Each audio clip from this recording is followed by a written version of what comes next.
Hay cosas que las cámaras capturan y que nuestros ojos se niegan a ver.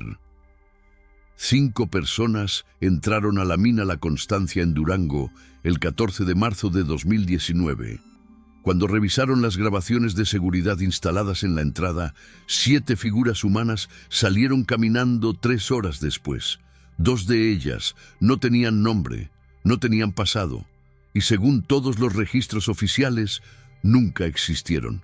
Pero estaban ahí, en cada frame del video, caminando junto a los turistas, sonriendo a la cámara. Este no es un efecto de edición, no es un error técnico, es algo que la ciencia forense confirmó como real y que cambió para siempre la vida de quienes sobrevivieron a esa tarde. La mina La Constancia fue durante décadas uno de los yacimientos de plata más productivos del norte de México. Cerró sus operaciones en 1987 después de un derrumbe que sepultó a 17 mineros en el nivel más profundo. Nunca recuperaron los cuerpos. La empresa quebró, las familias recibieron indemnizaciones mínimas y el lugar quedó abandonado como una herida abierta en la sierra de Durango. Durante años, los locales evitaron acercarse. Decían que por las noches se escuchaban golpes desde el interior, como si alguien siguiera picando la roca. Decían que las lámparas de los mineros muertos seguían encendiéndose en la oscuridad. Pero con el tiempo, el miedo se convirtió en curiosidad turística. En 2015, un empresario local compró los derechos del terreno y transformó la mina en una atracción de turismo extremo. Instalaron luces, barandales, cámaras de seguridad y un sistema de radiocomunicación. Prometían una experiencia auténtica y controlada. La entrada costaba 800 pesos por persona y durante 4 años todo funcionó sin incidentes. Marzo de 2019 fue un mes inusualmente cálido en Durango. Los turistas llegaban en grupos pequeños, buscando aire fresco dentro de los túneles. El día 14 fue un jueves común. Cielo despejado, viento suave, temperatura de 26 grados. A las 3 de la tarde, un grupo de 5 personas se presentó en la caseta de entrada. Eran jóvenes, entre 25 y 30 años, 3 hombres y 2 mujeres. Venían de la Ciudad de México en un viaje de aventura planeado con semanas de anticipación. Habían visitado cascadas, zonas arqueológicas, pueblos mágicos. La mina era su última parada antes de regresar a casa. El guía turístico, un hombre llamado Esteban Robles, de 52 años, veterano de la zona, revisó sus identificaciones.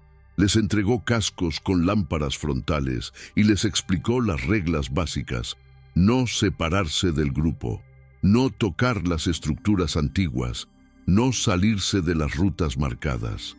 La cámara de seguridad en la entrada registró sus rostros con claridad. Daniela Fuentes, ingeniera ambiental; Marcelo Ríos, diseñador gráfico; Sofía Navarro, enfermera; Andrés Beltrán, contador; y Luis Gómez, fotógrafo freelance. Todos sonreían, todos parecían emocionados. Ninguno imaginaba lo que estaba por suceder. Esteban les advirtió que el recorrido duraría aproximadamente 2 horas y media. Descenderían hasta el 3er nivel, el más profundo accesible al público, y regresarían por la misma ruta. Les mostró el mapa impreso, señaló las salidas de emergencia y les dio un radio portátil en caso de necesitar ayuda. Luis, el fotógrafo, llevaba una cámara Canon con un lente gran angular. Había investigado sobre la mina en foros de internet. Sabía de las leyendas, de los rumores, de las historias de apariciones, pero no les dio importancia. Para él eran solo cuentos para atraer turistas. Antes de entrar, tomó una foto grupal frente a la entrada de madera reforzada. La imagen muestra a 5 personas felices, ajenas a lo que vendría. A las 3:17 de la tarde cruzaron el umbral. La cámara de seguridad los capturó entrando, 5 siluetas que se perdían en la penumbra del túnel principal. El sensor automático registró la hora exacta. 3:17 p.m., 5 personas. Esteban cerró la puerta de acceso y les indicó que caminaran despacio. La temperatura dentro de la mina era constante, 16 grados, humedad del 70%. El aire olía a mineral húmedo y a madera vieja. Los primeros 20 minutos fueron normales. Esteban narraba la historia del lugar con la soltura de quien ha repetido el mismo discurso cientos de veces. Les mostró las vetas de plata incrustadas en las paredes, los rieles oxidados donde antes corrían las vagonetas, las herramientas abandonadas que parecían museos del trabajo duro. Daniela hacía preguntas técnicas sobre la geología del lugar. Marcelo grababa videos cortos con su celular. Sofía se mantenía cerca de Andrés, quien bromeaba sobre lo frío que estaba el ambiente. Luis disparaba su cámara constantemente. Captaba texturas, sombras, reflejos de luz. En una de esas fotos, tomada a las 3:34, aparece algo extraño al fondo del túnel. Una figura borrosa. Nadie la notó en ese momento. Si quieres descubrir qué más capturó esa cámara, suscríbete a Ecos del Silencio y activa las notificaciones, porque esta historia apenas comienza. Descendieron al segundo nivel por una escalera metálica empinada. Esteban les pidió que se sujetaran bien del pasamanos. El eco de sus pasos resonaba en las paredes de piedra. Sofía comentó que sentía una presión extraña en los oídos. Andrés dijo que era normal por el cambio de altitud, pero no era eso. Cuando llegaron al tercer nivel, algo cambió. El aire se volvió más denso. Las lámparas frontales parpadearon durante unos segundos. Esteban revisó las baterías y todo parecía estar en orden. Siguieron avanzando. El túnel principal del tercer nivel tenía unos 120 metros de largo y terminaba en una cámara amplia que antes funcionaba como área de descanso para los mineros. Había bancas de madera podrida, un altar improvisado con una imagen de la Virgen de Guadalupe y docenas de veladoras consumidas. Esteban explicó que las familias de los mineros fallecidos venían ocasionalmente a dejar flores y rezar. Era un lugar de memoria, de duelo silencioso. Luis tomó varias fotografías del altar. En una de ellas captó algo que lo hizo detenerse. Había sombras que no correspondían con las fuentes de luz, sombras que parecían tener forma humana. Le mostró la pantalla de la cámara a Marcelo, quien se encogió de hombros. Probablemente un truco de la luz, dijo. Pero Luis no estaba convencido. Sintió un escalofrío que no tenía que ver con la temperatura. Fue entonces cuando Daniela señaló hacia uno de los túneles laterales. Dijo que había escuchado algo, un golpe metálico. Esteban negó con la cabeza. Dijo que era imposible. Esos túneles estaban sellados hacía años. Pero el sonido se repitió. Esta vez todos lo escucharon. Un golpe seco, rítmico, como si alguien estuviera trabajando en la oscuridad. Esteban encendió su linterna de alta potencia y alumbró hacia el túnel lateral. No había nada visible, solo oscuridad y silencio. Les pidió que se mantuvieran juntos y que no se alejaran. Dijo que a veces el viento creaba efectos acústicos extraños en las minas abandonadas, que el sonido podía viajar desde niveles superiores y parecer que venía de otro lugar. Pero ninguno de ellos sintió viento. El aire estaba quieto, pesado. Marcelo intentó hacer una broma para aligerar la tensión, pero su voz sonó forzada. Sofía se abrazó a sí misma. Dijo que quería regresar. Esteban asintió. Era suficiente por hoy. Habían visto lo más importante del recorrido. Era momento de volver a la superficie. Dieron media vuelta y comenzaron a caminar de regreso hacia la escalera que conectaba con el segundo nivel. Pero cuando llegaron al punto donde debía estar la escalera, no la encontraron. En su lugar había un muro de roca sólida, como si nunca hubiera existido una salida. El pánico fue inmediato. Luis iluminó con su cámara todas las paredes buscando la escalera. Daniela revisó el mapa que Esteban llevaba en su mochila. Según el plano, estaban en el lugar correcto, pero la realidad decía lo contrario. Esteban intentó mantener la calma. Dijo que era imposible que se hubieran desorientado. Conocía esos túneles como la palma de su mano. Había hecho ese recorrido más de 300 veces. Sacó el radio portátil y trató de comunicarse con la caseta de entrada. Solo escuchó estática. Intentó varias frecuencias. Nada. Andrés sugirió que quizás habían tomado un desvío equivocado sin darse cuenta. Regresaron sobre sus pasos. Contaron cada curva, cada bifurcación, pero todo parecía diferente. Los túneles que recordaban haber recorrido ya no estaban. Aparecían nuevos pasajes que Esteban juraba no haber visto nunca. La estructura de la mina parecía haber cambiado, como si el lugar mismo estuviera vivo y reordenara sus entrañas. Fue Sofía quien primero vio las figuras. Estaban caminando en fila, con las lámparas frontales creando un haz de luz concentrado hacia adelante, cuando ella volteó hacia atrás y gritó. Dijo que había visto a alguien parado en la oscuridad, una silueta inmóvil. Todos giraron de inmediato. Esteban alumbró con su linterna. No había nadie. Sofía insistió. Dijo que lo había visto claramente. Un hombre con ropa oscura, de pie, mirándolos. Luis revisó las fotos que había tomado en los últimos minutos. En una de ellas, capturada justo antes del grito de Sofía, aparecía efectivamente una figura humana al fondo del túnel. Borrosa, pero inconfundible. No era una sombra, no era un efecto óptico, era una persona, o algo con forma de persona.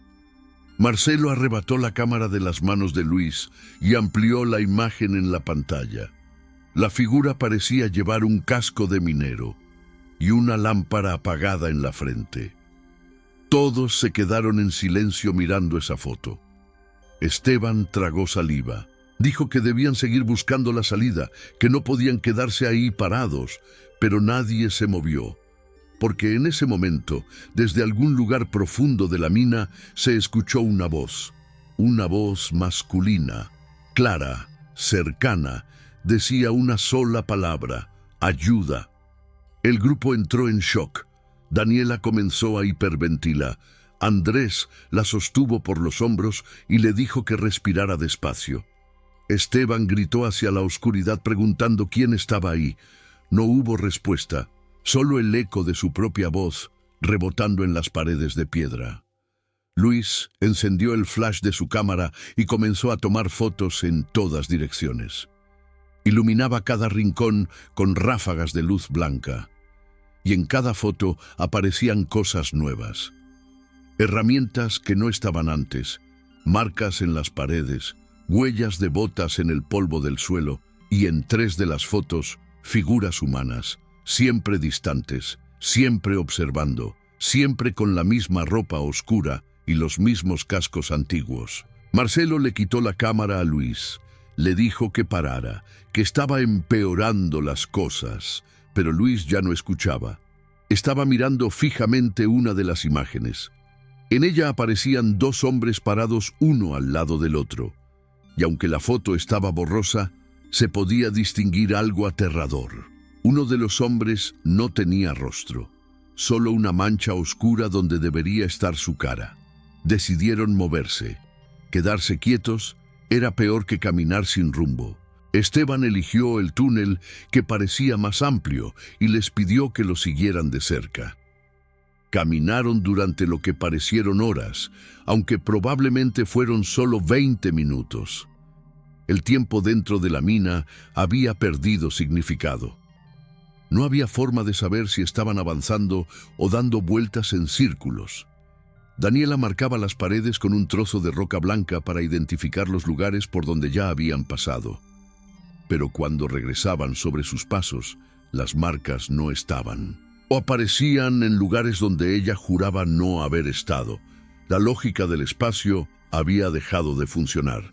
Entonces encontraron la primera señal concreta de que no estaban solos. Era una linterna moderna de LED, tirada en el suelo, encendida, parpadeando. Esteban la recogió, la examinó. No era de ninguno de ellos. Y según su experiencia, no pertenecía al equipamiento oficial de la mina. ¿De dónde había salido? ¿Quién la había dejado ahí? Unos metros más adelante encontraron una mochila. Estaba apoyada contra la pared, como si alguien la hubiera dejado ahí con cuidado. Esteban la abrió. Dentro había una botella de agua a medio consumir, una barrita de granola y un celular. El celular estaba apagado. Luis lo encendió. Tenía un 15% de batería. La pantalla de inicio mostraba la fecha. 14 de marzo de 2019. El mismo día, la misma fecha en que ellos habían entrado a la mina. Revisó la galería de fotos. Había docenas de imágenes, todas tomadas dentro de los túneles, y en todas aparecía un grupo de personas. Personas que ellos no reconocían. Turistas, con cascos, con lámparas, sonriendo, posando junto a las paredes de roca. Marcelo miró por encima del hombro de Luis. Dijo que esas fotos no podían ser del mismo día. Ellos eran el único grupo que había entrado esa tarde. Esteban confirmó.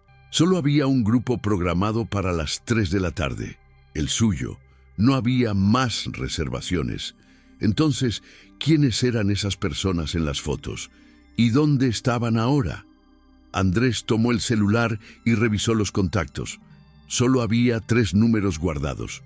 Uno tenía el nombre de mamá, otro decía oficina, y el tercero simplemente emergencias. Marcó el número de emergencias. El teléfono no tenía señal. Lo intentó con los otros 2. Nada. Pero cuando estaba por apagarlo, llegó un mensaje. Era un trayecto más largo, pero era su mejor opción. Comenzaron a caminar nuevamente, esta vez en completo silencio. Cada uno atrapado en sus propios pensamientos, en sus propios miedos. Y entonces escucharon los pasos. Pasos que no eran los suyos, pasos que venían desde atrás, acercándose. Esteban les ordenó que no voltearan, que siguieran caminando, que aceleraran el paso, pero era imposible ignorarlo. Los pasos eran claros, firmes, constantes, como si alguien caminara justo detrás de ellos. Marcelo desobedeció y miró hacia atrás. Vio 2 figuras, 2 hombres, caminando en fila, con cascos de minero, con lámparas apagadas, vestidos con ropa de trabajo antigua, camisas de mezclilla rasgadas, pantalones cubiertos de polvo mineral, y caminaban exactamente al mismo ritmo que el grupo. Cuando ellos se detenían, las figuras se detenían. Cuando reanudaban la marcha, ellas también. Marcelo intentó gritar, pero no le salió la voz. Solo pudo señalar. Todos voltearon, todos las vieron. Y en ese momento, las figuras se detuvieron. Levantaron las manos. No en un gesto amenazante, sino en un gesto de saludo. Como si fueran viejos conocidos, como si hubieran estado esperándolos. Luis levantó su cámara por instinto. Disparó varias fotos. El flash iluminó el túnel durante fracciones de segundo, y en cada destello las figuras parecían cambiar de posición. Primero estaban a 10 metros, luego a 8, luego a 5. Se movían sin caminar. Se desplazaban en los espacios entre los flashes. Cuando Luis bajó la cámara, las figuras estaban a menos de 3 metros. Podían ver sus rostros, o lo que quedaba de ellos. Un mensaje tenían de texto, rasgos humanos, sin remitente, pero distorsionados, sin números, solo como fotografías viejas decía, que se habían arrugado y desvanecido con el tiempo. Todos leyeron el mensaje. Sus ojos eran huecos oscuros. Sofía comenzó a llorar. Sus bocas dijo que estaban cerradas, casa, pero parecía que esto no podía estar pasando. Y de sus cuerpos, Esteban guardó el celular en su mochila. Dijo que tenían que encontrar la salida principal, que había otra escalera de emergencia empujando al extremo opuesto del tercer nivel. Les dijo que corrieran, si lograban llegar ahí, podrían subir y salir por la entrada norte. Corrieron por túneles que parecían estirarse infinitamente. Corrieron mientras las lámparas frontales se balanceaban creando sombras erráticas en las paredes. Corrieron hasta que Daniela tropezó y cayó de rodillas. Andrés la levantó de inmediato. Le preguntó si estaba bien. Ella asintió, pero cuando iluminó hacia atrás, las figuras ya no estaban. Solo había oscuridad y silencio. Se reagruparon en una cámara lateral. Respiraban con dificultad.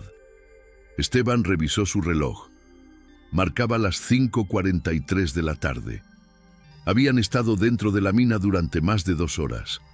El recorrido normal duraba 2 horas y media. Deberían estar cerca de la salida, pero no reconocían nada. Nada de lo que veían coincidía con el mapa. Sofía dijo que tal vez deberían gritar, pedir ayuda. Alguien afuera debía estar buscándolos ya. Esteban negó con la cabeza. Dijo que gritar podía causar un derrumbe, que la estructura de la mina era inestable en algunos sectores. Pero la verdad era otra. Tenía miedo de lo que podría responder. Marcelo sacó su celular. No tenía señal, pero tenía batería. Encendió la linterna del teléfono para ahorrarla de su casco. Fue entonces cuando encontraron las huellas. Huellas de botas, frescas, marcadas en el polvo del suelo. Muchas huellas, demasiadas. Como si un grupo grande de personas hubiera pasado por ahí recientemente. Siguieron el rastro. Las huellas los llevaron a otra cámara. Esta era más grande. Tenía vigas de madera en el techo y restos de maquinaria antigua cubierta de óxido. Y en el centro de la cámara había algo que los dejó helados. 6 cascos. 6 cascos alineados perfectamente sobre una roca plana. Como una ofrenda, como una advertencia. Esteban se acercó con cautela. Revisó los cascos. Eran antiguos, de los que usaban los mineros en los años 80. Algunos tenían nombres escritos con marcador permanente. Ramírez, Contreras, Ochoa. Nombres de hombres que probablemente murieron en el derrumbe de 1987. Luis tomó fotos. Daniela dijo que eso no estaba ahí cuando pasaron por primera vez, y entonces se dieron cuenta de algo peor. Habían pasado por esa cámara antes. Reconocieron una grieta específica en la pared, una viga de madera partida. Estaban dando vueltas. La mina los estaba llevando en círculos. Andrés perdió la compostura, comenzó a gritar. Dijo que esto no podía estar pasando, que no tenía sentido, que alguien les estaba haciendo una broma. Marcelo intentó calmarlo, pero Andrés lo empujó. Dijo que si alguien estaba jugando con ellos, que saliera, que diera la cara. Y alguien respondió, no con palabras, sino con luces. Al fondo del túnel aparecieron luces, docenas de luces pequeñas, como lámparas de minero. Parpadeando, moviéndose, acercándose. El grupo retrocedió instintivamente hacia la pared opuesta. Las luces seguían avanzando, y con ellas venían las figuras. Esta vez no eran 2, eran muchas, una docena, tal vez más, siluetas oscuras con lámparas en la frente, caminando en formación, en silencio absoluto. Sus pasos no hacían ruido. Era como ver una procesión fantasmal, una marcha de sombras.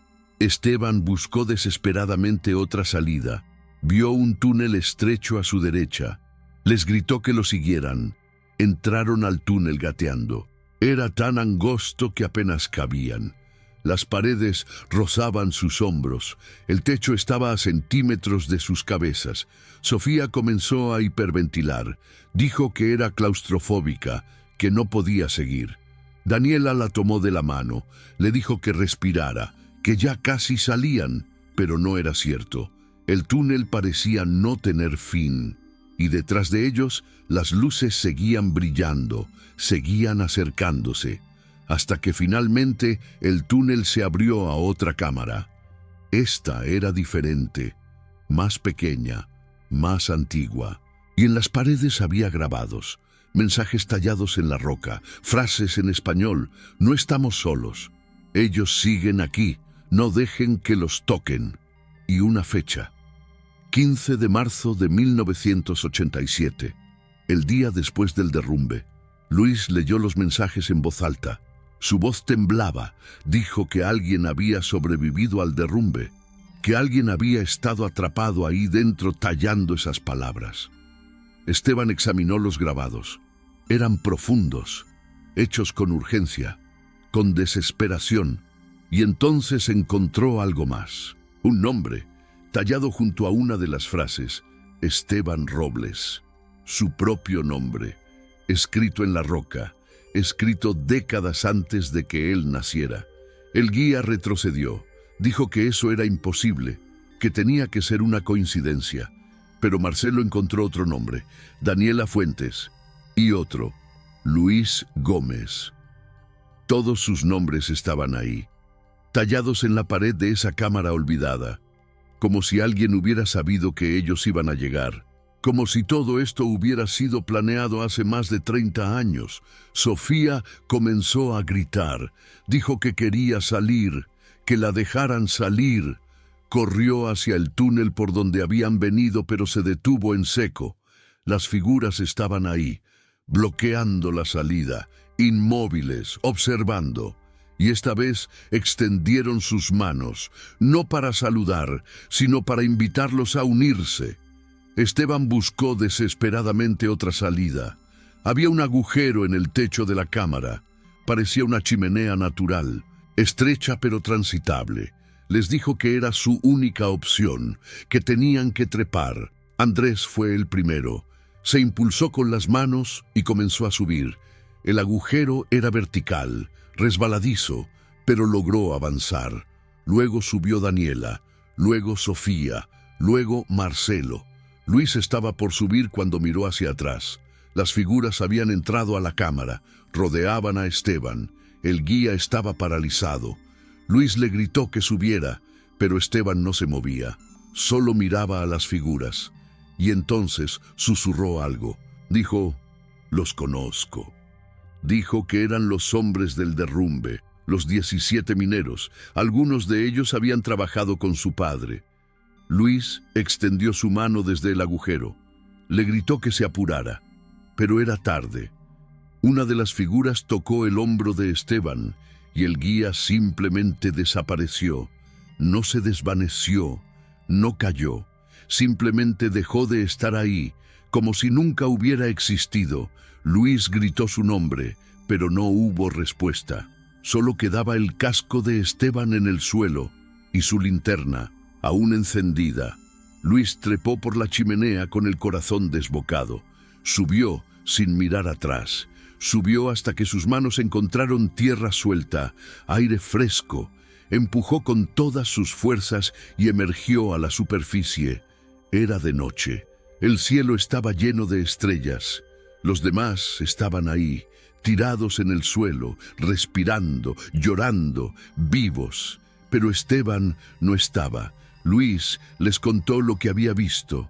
Nadie dijo nada. No había palabras para procesar lo que acababa de pasar. Se levantaron lentamente. Estaban en una ladera a unos 200 metros de la entrada principal de la mina. Podían ver las luces de la caseta de vigilancia. Caminaron en silencio hasta llegar. El guardia de seguridad, un hombre joven llamado Rodrigo, salió corriendo cuando los vio. Les preguntó dónde habían estado. Dijo que los habían estado buscando durante horas, que habían llamado a emergencias, que iban a enviar un equipo de rescate. Daniela preguntó qué hora era. Rodrigo miró su reloj. 6:15 de la tarde. Habían estado dentro 3 horas exactas, pero para ellos había parecido una eternidad. Rodrigo les ofreció agua. Les dijo que se sentaran. Preguntó por el guía. ¿Dónde estaba Esteban? Nadie respondió. Luis dijo que se había quedado adentro, que algo le había pasado. Rodrigo llamó inmediatamente a las autoridades. En menos de 20 minutos llegaron 2 patrullas y una ambulancia. Los paramédicos revisaron al grupo. Todos tenían signos de shock, deshidratación leve, rasguños y contusiones menores, pero nada grave físicamente. Los policías comenzaron a hacer preguntas. Querían saber exactamente qué había pasado, por qué habían tardado tanto, dónde estaba el guía turístico. Marcelo intentó explicar. Habló de los túneles que cambiaban, de las figuras, de los pasos, de las luces. Los policías intercambiaron miradas escépticas. Uno de ellos dijo que probablemente se habían desorientado, que el miedo y la oscuridad pueden jugar malas pasadas, que era común que los turistas entraran en pánico en espacios cerrados. Pero Luis sacó su cámara. Dijo que tenía pruebas, que había fotografiado todo. Conectó la cámara a la laptop de uno de los oficiales y comenzó a mostrar las imágenes. Los policías guardaron silencio. Las fotos mostraban claramente las figuras, los rostros desfigurados, las luces inexplicables. No había forma de negar lo que estaban viendo. Al día siguiente, un equipo de rescate entró a la mina buscando a Esteban Robles. Descendieron al 3er nivel siguiendo la ruta estándar, pero no encontraron nada, ni el cuerpo del guía, ni sus pertenencias, ni siquiera su casco. Exploraron durante 12 horas, revisaron cada túnel, cada cámara, cada rincón accesible. Nada. Era como si Esteban se hubiera evaporado. La familia del guía exigió respuestas. La empresa que operaba la mina cerró temporalmente las visitas turísticas. Las autoridades abrieron una investigación formal. Entrevistaron al grupo de turistas por separado. Cada uno contó la misma historia, los mismos detalles, los mismos eventos inexplicables. No había contradicciones, no había inconsistencias. O todos estaban mintiendo de forma coordinada, o algo verdaderamente anormal había ocurrido dentro de esa mina. Un psicólogo forense evaluó al grupo. Su conclusión fue clara. No mostraban signos de psicosis colectiva ni de fabricación de recuerdos. Creían genuinamente lo que estaban diciendo. Habían experimentado algo que los había traumatizado profundamente, pero la evidencia más contundente llegó 3 días después. Rodrigo, el guardia de seguridad, revisó las grabaciones de las cámaras de vigilancia instaladas en la entrada de la mina. La cámara funcionaba con detección de movimiento y grababa cada vez que alguien cruzaba el umbral. Rodrigo revisó la grabación del 14 de marzo a las 3:17 de la tarde. La imagen mostraba con claridad a 5 personas entrando. Esteban Robles adelante, los 4 turistas detrás, 5 personas. Contó y recontó. 5. Luego avanzó la grabación hasta las 6:17 de la tarde, el momento en que el grupo salió. Amplió la imagen, ajustó el contraste y sintió que la sangre se le helaba. En la pantalla había 7 personas, 7 figuras humanas caminando hacia la salida. Reconoció a los 4 turistas, pero había 3 figuras más. 2 de ellas caminaban entre el grupo. La tercera iba al final. Las figuras adicionales vestían ropa oscura, cascos antiguos y caminaban con naturalidad, como si formaran parte del grupo, como si siempre hubieran estado ahí. Rodrigo revisó la grabación una docena de veces, llamó a su supervisor, llamó a los policías. Todos vieron lo mismo. 7 personas habían salido de una mina donde solo 5 habían entrado. La noticia se filtró a la prensa local en cuestión de días. Los periódicos de Durango publicaron titulares sensacionalistas. Mina embrujada devuelve más personas de las que recibió. Apariciones captadas en cámara de seguridad. Familia de minero muerto exige explicaciones. El video de seguridad se volvió viral en redes sociales. Expertos en efectos visuales lo analizaron. Su conclusión fue unánime. No había evidencia de manipulación digital. El video era auténtico. Las 7 figuras eran reales. Habían sido captadas por una cámara de seguridad profesional en tiempo real. Pero entonces surgió una pregunta que nadie quería hacer. Si 7 personas salieron, ¿qué pasó con las 2 figuras adicionales? ¿Dónde fueron después de cruzar la entrada? Los policías revisaron el área circundante. No encontraron huellas. No encontraron rastros. Las 2 figuras simplemente desaparecieron después de ser captadas en cámara, como si se hubieran disuelto en el aire nocturno. Luis Gómez, el fotógrafo, entregó todas sus imágenes a las autoridades. Un total de 143 fotografías tomadas dentro de la mina. Un equipo de análisis forense digital las examinó durante semanas. Descubrieron patrones inquietantes. En más de 30 fotos aparecían figuras humanas que no pertenecían al grupo. Siempre en el fondo, siempre borrosas, siempre observando. Pero lo más perturbador fue el análisis de metadatos. Las fotografías mostraban anomalías en los datos de fecha y hora. Algunas fotos tomadas con segundos de diferencia mostraban saltos temporales de minutos, como si el tiempo dentro de la mina fluyera de manera irregular. Una de las fotografías mostraba el altar con la Virgen de Guadalupe. En la pared detrás del altar había un grafiti que Luis juraba no haber visto cuando estaba ahí. El grafiti decía: 17 entraron, 17 se quedaron, 17 esperan, 17. El mismo número de mineros que murieron en el derrumbe de 1987. Los investigadores decidieron entrevistar a familiares de los mineros fallecidos. Uno de ellos era Mario Robles, padre de Esteban, el guía desaparecido. Mario había trabajado en la mina La Constancia durante 20 años antes del cierre. Estuvo presente el día del derrumbe. De hecho, debería haber estado en el turno que quedó sepultado, pero ese día pidió permiso por un asunto familiar. Su hijo Esteban nació esa misma noche. Mario siempre consideró que fue un milagro, que su hijo le salvó la vida sin saberlo.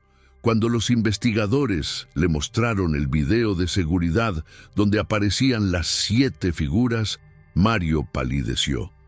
Señaló una de las figuras adicionales. Dijo que conocía esa forma de caminar, ese porte. Era Vicente Contreras, uno de los mineros muertos en el derrumbe, su mejor amigo. Identificó a la segunda figura como Ramírez, otro compañero caído, y entonces comenzó a llorar. Dijo que los muertos nunca abandonaron la mina, que siempre supo que seguían ahí abajo, que por eso le advirtió tantas veces a su hijo que no trabajara como guía turístico en ese lugar maldito. Pero Esteban no escuchó. Necesitaba el dinero, y ahora se había unido a ellos. Daniela, Sofía, Andrés, Marcelo y Luis fueron sometidos a múltiples evaluaciones psicológicas durante los meses siguientes. Todos desarrollaron trastorno de estrés postraumático, pesadillas recurrentes, ataques de pánico. Sofía dejó su trabajo como enfermera. Dijo que no podía soportar estar en espacios cerrados. Andrés se mudó de ciudad, cambió su número de teléfono, cortó contacto con todos. Marcelo comenzó terapia intensiva.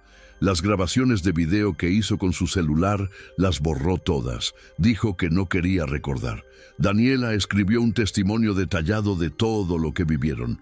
Lo publicó en un blog personal. Recibió miles de mensajes, algunos de apoyo, otros de burla, muchos diciendo que estaba loca. Pero también recibió mensajes de otras personas que habían visitado la mina en años anteriores, personas que habían experimentado cosas similares pero nunca se atrevieron a hablar. Una mujer escribió que en 2017 entró con su esposo y salió con la sensación de que alguien más los había seguido hasta el auto. Otra persona dijo que había escuchado voces dentro de los túneles, voces que pedían ayuda, voces que suplicaban que no los dejaran solos. Luis fue el único que se obsesionó con entender lo que había pasado. Pasó meses investigando la historia de la mina. Descubrió que el derrumbe de 1987 no fue un accidente, fue negligencia criminal. La empresa sabía que ese sector era inestable. Los mineros habían presentado reportes de grietas en las vigas de soporte. Habían pedido refuerzos, habían advertido que el techo podía colapsar en cualquier momento. Pero la empresa ignoró las advertencias. Priorizó la producción sobre la seguridad. Y cuando finalmente ocurrió el derrumbe, no hicieron un esfuerzo real de rescate. Sellaron las entradas, pagaron indemnizaciones mínimas y declararon los cuerpos como irrecuperables. Los 17 mineros quedaron atrapados bajo toneladas de roca. Murieron lentamente, algunos por asfixia, otros por deshidratación.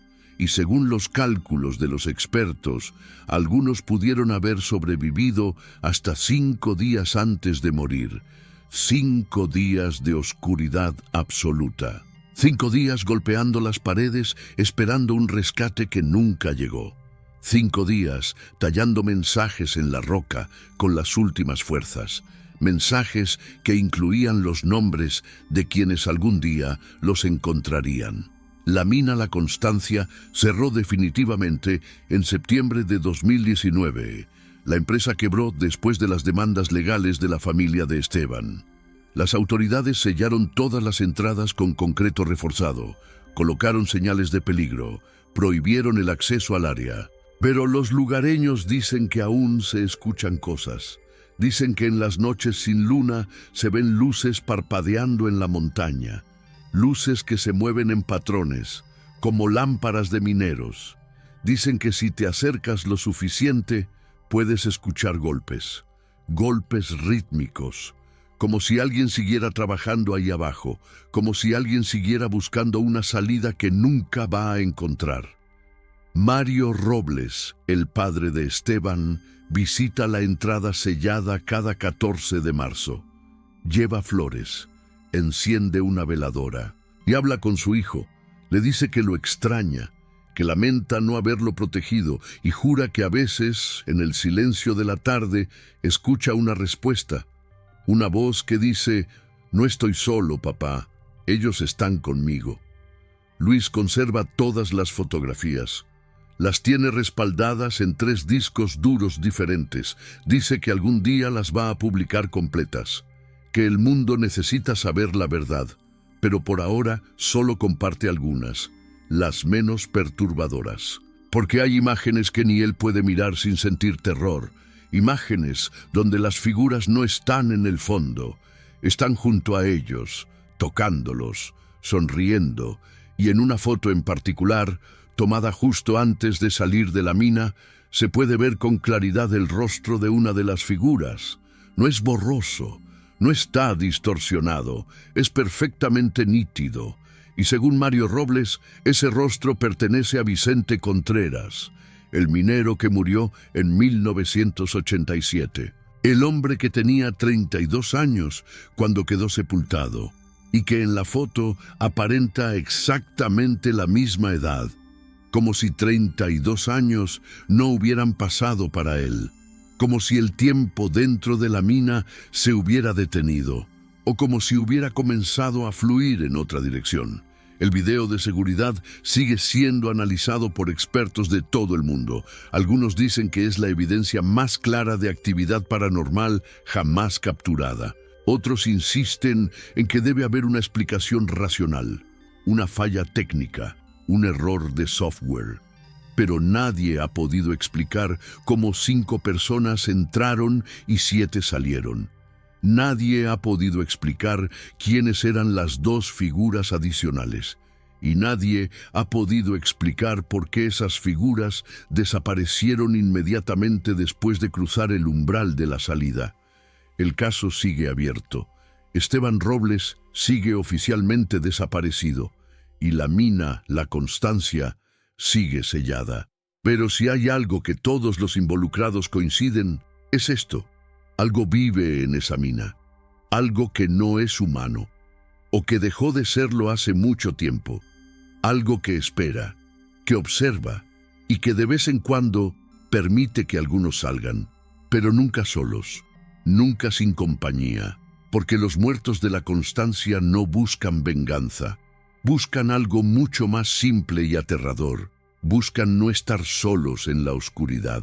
Y cuando alguien baja lo suficiente, cuando alguien se pierde en los túneles correctos, ellos encuentran la forma de seguirlos, de salir con ellos, de caminar entre los vivos, aunque solo sea por unos metros, aunque solo sea por unos segundos, antes de volver a la oscuridad que los ha reclamado desde 1987.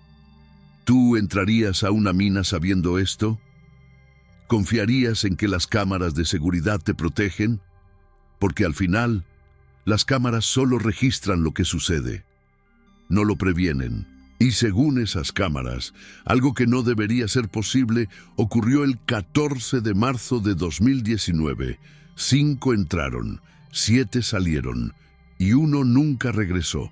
Esto es Ecos del Silencio, y si esta historia te ha mantenido al borde de tu asiento, suscríbete ahora al canal porque tenemos docenas de casos igual de perturbadores, esperando ser contados.